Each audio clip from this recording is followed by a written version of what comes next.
You know, as the weather starts to change and as we start coming out of winter, great time to get outside and do some pruning, especially when we have nice weather, the sun's out. Even though it's a little chilly, great time to prune anytime from now until the trees start to bud. And so to be prepared, I want to show you a few things, some tools that you should have, some techniques you can use to prune a tree like this apple tree that we've got right here, and also some things you can do after you're done pruning to help with insects and diseases for next year. But first thing you need to do a good job pruning is the right kind of tools. And I've got the right kind of tools right here. One of my favorite hand pruners is made by Baco, and this is hands down the best pruner that's out there. And I've got one just like it at home, and we're going to use it on this tree. But the nice thing about this Baco pruner is it's got a rotating handle. Can you see that handle right there? Rotates back and forth. So when we get our roses in, we bring in about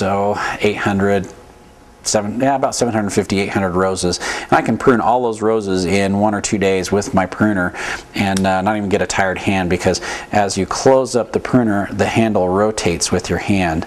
The nice thing about the Baco is they have super sharp steel and just a nice clean cut to them, and so I've never used a pruner that cuts as clean and as nice and as easy as the Baco pruner. So you got to have a hand pruner to start off with. The next tool that you really need is a saw, and most people forget that you got to have a saw, because if there's a branch that's too big to cut with your hand pruner or with your Lopper, which I'll show you in just a second, you got to have a saw. And Baco also makes one of the best saws that's out there. The tooth pattern has been tempered, and so each of those teeth is super hard steel.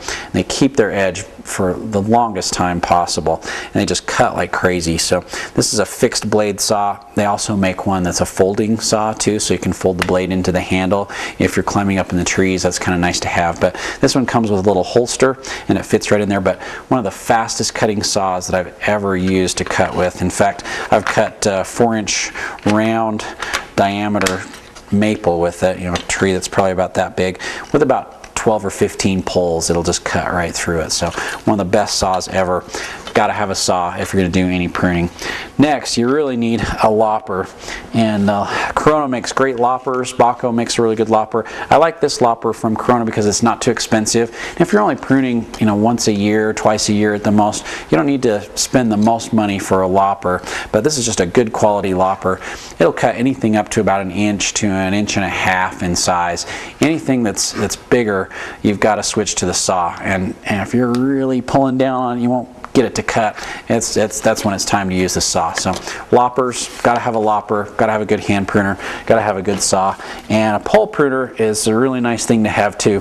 This is also another tool by Corona. They make some much larger pole pruners, and Baco makes pole pruners too, but this one's neat because you can just slide the grip down.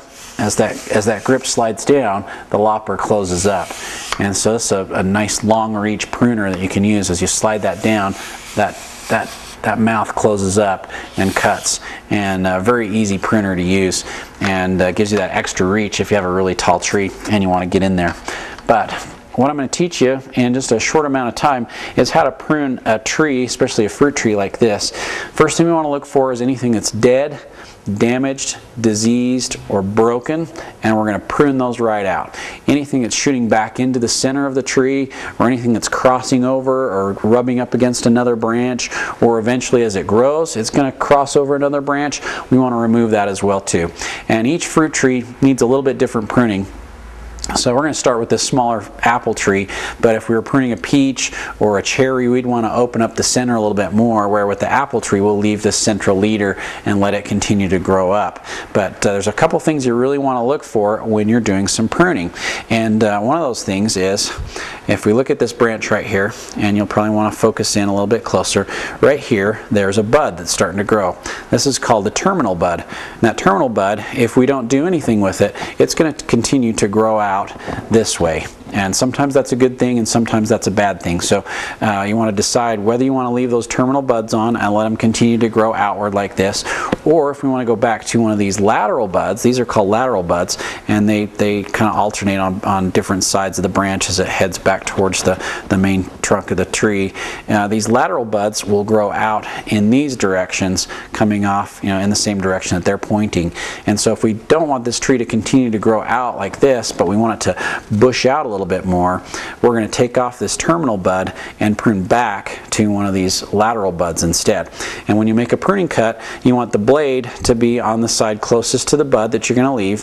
You want to prune on a 45-degree angle with the angle pointing in the same direction as the bud, and you want to prune about 1/4 of an inch above the bud. So if we want to make sure that this branch doesn't continue to just grow out this way, we're going to take our pruner, we're going to cut right back to this lateral bud right there, 1/4 of an inch above the bud on a 45-degree angle with the angle pointing in the same direction as the bud, and prune it right there. So a nice clean cut, about 1/4 of an inch above it. So the other things that I would look at on this tree is we've got some growth right here that's going to be very unproductive, where it's growing down and out like that. We want that branch to come out this way. So I'm going to take this off right here and encourage it to grow more out this way instead of coming down off of that branch. And as I go through, I'll probably open this tree up just a little bit more, and I'll probably take some of these back up here in the top too, so we can continue to get this tree to grow more straight and more upright, and we'll get it to branch out a little bit more instead of just shooting straight out all over the place. So just remember, 1/4 of an inch above the bud, all the way back to the bud, 45-degree angle pointing in the same direction as the bud, and great time to get out there and prune, do a little bit of pruning, and get your trees looking good. And don't forget to put a dormant oil and lime sulfur on there to control insects and diseases as well. Great time to get a head start on your fruit trees for next year.